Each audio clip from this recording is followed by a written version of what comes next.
Hello friends, in our last video we solved question number 4th and 5th of exercise 1.3 and today we will cover all the questions of this exercise.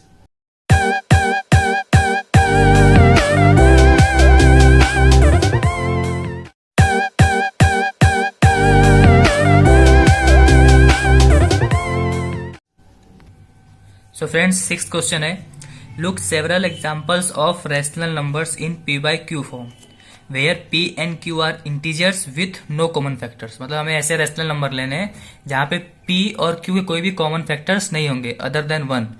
मतलब जो p और q होगा उसके कोई भी common factors नहीं होंगे एक के अलावा. And having terminating decimal representations, मतलब जो उसका डेसिमल रिप्रेजेंटेशन कैसा होगा, टर्मिनेटिंग होगा. टर्मिनेटिंग मतलब क्या होता है, जो कि आगे ज्यादा एक्सटेंड नहीं होता है.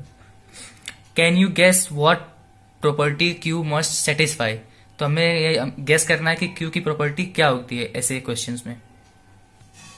सो हियर आर सम एग्जांपल्स. यहाँ पे देखो हमारे पास पी बाय क्यू फॉर्म में क्या है, 5/2. यहाँ पे पी में और क्यू में कोई भी कॉमन फैक्टर नहीं है. 5 का और 2 का कोई भी कॉमन फैक्टर नहीं है. और जब इसका हम डेसिमल एक्सपेंशन करेंगे, जब इसको डिवाइड करेंगे तो हमारा आंसर कितना आता है, 2.5. तो ये क्या है, टर्मिनेटिंग भी है. ठीक है. नेक्स्ट देखो 5/4 है, इसमें भी 5 का और 4 का कोई भी कॉमन फैक्टर नहीं है, इसमें कोई भी कॉमन फैक्टर्स नहीं है. तो इसका हम जब डिवाइड करेंगे तो कितना आएगा, 1.25. ठीक है. थर्ड है 2/5, इसमें भी कोई भी कॉमन फैक्टर नहीं है 2 और 5 के, तो इसका डेसिमल फैक्टर कितना आएगा, 0.4. और इसको सॉल्व करेंगे तो 0.8. अब हमें क्वेश्चन पूछा है कि हम इसके बेस पे क्यू के बारे में क्या कह सकते हैं. डिनोमिनेटर जो हमारा है किस फॉर्म में है, पी बाय क्यू के फॉर्म में है. तो जो क्यू है इसके बारे में हम क्या बोल सकते हैं जब हमारा डेसिमल एक्सपेंशन कैसा हो, टर्मिनेटिंग हो. यहाँ पे डेसिमल हमारा टर्मिनेटिंग मतलब ये आगे एक्सटेंड नहीं हो रहा है. ठीक है.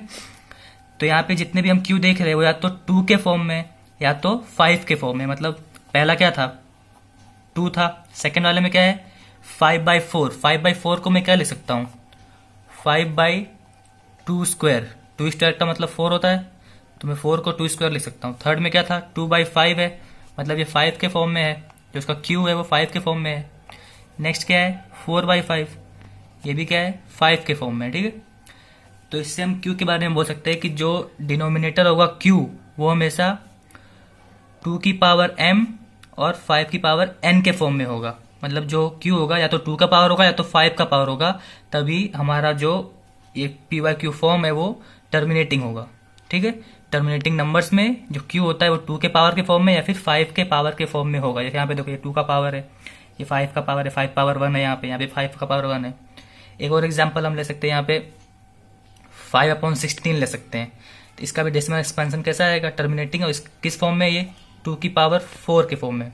ठीक है. तो जितने भी टर्मिनेटिंग डेसिमल होंगे वो हमेशा 2 की पावर m या फिर 5 की पावर m के फॉर्म में होंगे, या फिर दोनों के फॉर्म में होगा. 2 की पावर m भी होगा इंटू 5 की पावर m n, सॉरी यहाँ पे n आएगा, दोनों के फॉर्म में हो सकता है. सो फ्रेंड्स, 7th क्वेश्चन है, write 3 different numbers whose decimal expansions are non terminating and non recurring. मतलब हमें ऐसे नंबर्स लिखने हैं जिसका जो डेसिमल एक्सपेंशन होगा नॉन टर्मिनेटिंग होगा. नॉन टर्मिनेटिंग मीन्स क्या, वो आगे एक्सटेंड होता रहेगा. और नॉन रिकरिंग को हम दूसरा बोलते हैं नॉन रिपीटिंग. मतलब जो डेसिमल के बाद जो नंबर्स आएंगे वो रिपीट भी नहीं होंगे, नॉन रिपीटिंग. तो हमें ऐसे खाली एग्जाम्पल्स लिखने हैं. तो पहला हम क्या लिख सकते हैं, √2 की वैल्यू क्या होती है, 1.41421. आगे ऐसे एक्सटेंड होते रहता है. मतलब ये नॉन टर्मिनेटिंग है और ये नंबर्स कभी रिपीट भी नहीं होते, मतलब अलग अलग नंबर्स आते रहते हैं. तो ये नंबर्स, इसको क्या बोलेंगे हम, नॉन रिपीटिंग. ये नॉन टर्मिनेटिंग और नॉन रिपीटिंग है. फर्स्ट एग्जाम्पल हो गया. सेकेंड क्या लिख सकते हैं, √3. इसकी वैल्यू क्या होती है, 1.73205. तो ये भी क्या हो गया, non terminating non repeating. Next है √7 ले सकते हैं, 2.64575. ये भी आगे ऐसे एक्सटेंड होते रहेगा. ये भी क्या है, नॉन टर्मिनेटिंग है और नॉन रिपीटिंग. तो क्लियर है, नॉन टर्मिनेटिंग क्या होता है, जो कभी रुकता नहीं, आगे एक्सटेंड होते रहता है. और नॉन रिकरिंग मतलब रिपीट भी नहीं होता है, वो अलग अलग नंबर्स रिपीट होते रहते हैं, मतलब अलग अलग नंबर्स आते रहते हैं उसमें. सो फ्रेंड्स, 8th क्वेश्चन है, find 3 different rational numbers between the numbers 5/7 and 9/11. ये दो नंबर्स दिए हमें, इसके बीच में हमें इरेशनल नंबर फाइंड करना है. कौन सा नंबर, इरेशनल नंबर, जो कि पी बाय क्यू के फॉर्म में नहीं होगा. और इरेशनल को हम दूसरे क्या समझ सकते हैं, जो कि नॉन टर्मिनेटिंग हो, मतलब उसका जो डेसिमल एक्सपेंशन है वो आगे एक्सटेंड होता रहेगा। तो पहले हम इसको डेसिमल फॉर्म में कन्वर्ट कर लेते हैं। 5/7 को अगर हम कन्वर्ट करेंगे डिवाइड करके तो इसकी वैल्यू कितनी आएगी, 0.714285। ये आगे एक्सटेंड होता रहेगा, इसकी वैल्यू आएगी। और 9/11 की वैल्यू आएगी 0.818181, ये भी ऐसे आगे रिपीट होता रहेगा। अब इसके बीच में हमें इर्रेशनल नंबर चाहिए, हमें 3 इर्रेशनल नंबर फाइंड करने हैं इसके बीच में, 0.714285 एंड 0.818181। इसके बीच में 3 इर्रेशनल नंबर फाइंड करने हैं। तो अब इन दोनों के बीच में नंबर हम क्या फाइंड कर सकते हैं, 0.73, 073, 0073, 00073। अब देखो ये नंबर क्या है, 71 और 81 के बीच का नंबर है 73, ठीक है। और ये नंबर क्या है, नॉन टर्मिनेटिंग है, मतलब देखो यहाँ पे जो नंबर है रिपीट नहीं हो रहा है, 0 फिर 00 000, मतलब ये आगे ऐसे बढ़ते जा रहा है। ये नंबर क्या होगा, रिपीट नहीं हो रहा, तो क्या है, नॉन टर्मिनेटिंग है, ठीक है।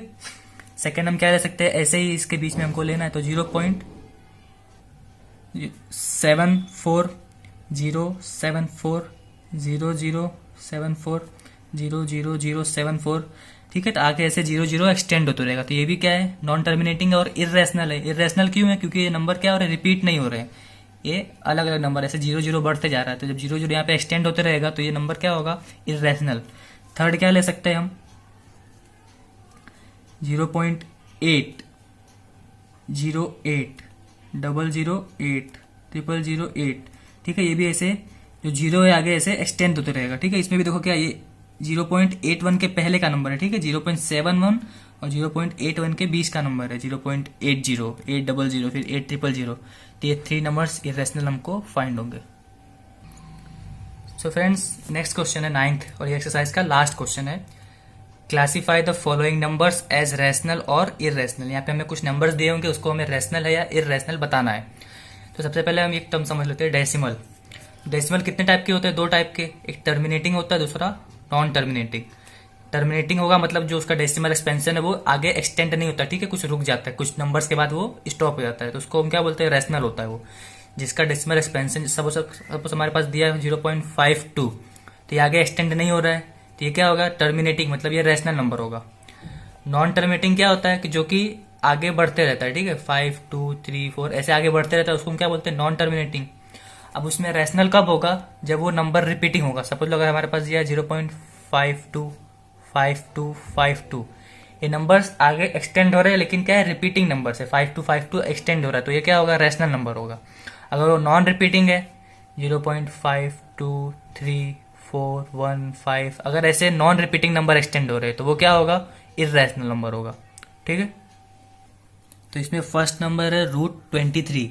जब √23 की वैल्यू हम फाइंड करेंगे तो आएगा 4.795831, और आगे ये ऐसे रिपीट होता रहेगा। तो ये नंबर क्या है, रिपीट नहीं हो रहे लेकिन एक्सटेंड होते जा रहे हैं, नॉन रिपीटिंग नॉन टर्मिनेटिंग है, ठीक है। तो जब नॉन रिपीटिंग और नॉन टर्मिनेटिंग होता है तो वो कैसे नंबर होता है, इर्रेशनल। ये नंबर कैसा होगा, इर्रेशनल होगा, मतलब इसको हम P/Q फॉर्म में चेंज नहीं कर सकते क्योंकि ये नंबर क्या है, रिपीट नहीं हो रहे हैं। सेकेंड क्वेश्चन हमारा इसमें दिया है, सेकेंड क्वेश्चन है √225। √225 की वैल्यू कितनी होती है, 15। जब हम 15 का स्क्वायर करेंगे तो इतना आता है, जब इसका अंडर रूट निकालेंगे तो 15 आता है। 15 को हम 15/1 लिख सकते हैं, मतलब इसको हम P/Q फॉर्म में लिख सकते हैं। तो ये क्या होगा, रैशनल होगा, ठीक है।